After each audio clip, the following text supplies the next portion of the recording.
So after seeing Kale explode for the first time in this tournament, episode 101 of Dragon Ball Super was based on the Universe 11 fighters, and you can notice that very slowly, the number of people in this tournament is starting to decrease. Goku and Jiren are directly next to each other again, and to no surprise, Goku wants to fight straight away.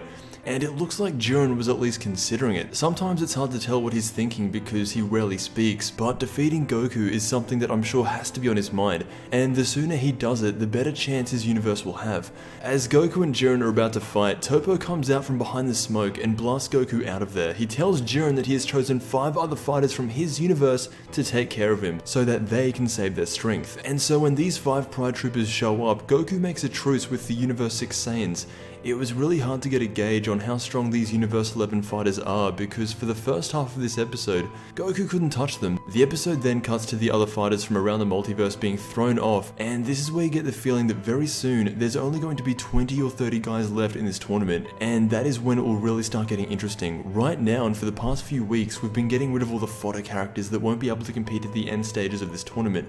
So far though, one thing that I have found really interesting is even now, no Universe 6 fighter has been eliminated. They still have all 10 of their fighters, so by far Universe 6 is out in front. And seeing what happens next has made Kale such a more interesting character. 4 of the Pride Troopers decide to stop fighting Goku and the androids and focus on people that they actually have a chance on beating. So they choose Kale and Khalifa. They trap Kale inside another dimension, and all she can do is watch Khalifa get beaten down by these guys from Universe 11. Even Goku tried to help by using instant transmission, but since they're in another dimension, it didn't work. What happens next really reminds you that this is the sequel to Dragon Ball Z.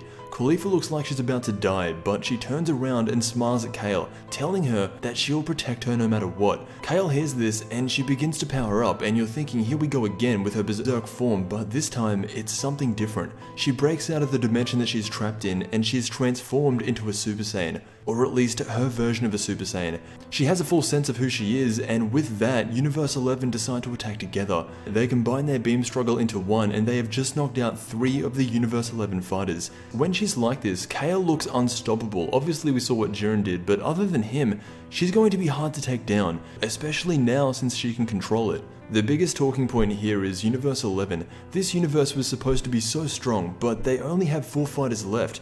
And admittedly, these fighters are Jiren and Toppo and Dispo and I think there's one other guy left, and they're all very strong, but it's only 4 compared to Universe 6's 10 or Universe 7's 9. Now, one universe that we haven't seen much of at all is Universe 2, and that's what's going to be going down next week. A mysterious fighter was observing what just happened in this episode, and it was someone from Universe 2, but that was episode 101 of Dragon Ball Super. Other than people getting knocked out and Kale mastering her transformation, not much really happened in terms of lore, but they were doing a whole bunch of world building and lore stuff before the tournament started. So let me know what you think of this episode. I want to thank you so much for watching, and I will see you in the next Dragon Ball video.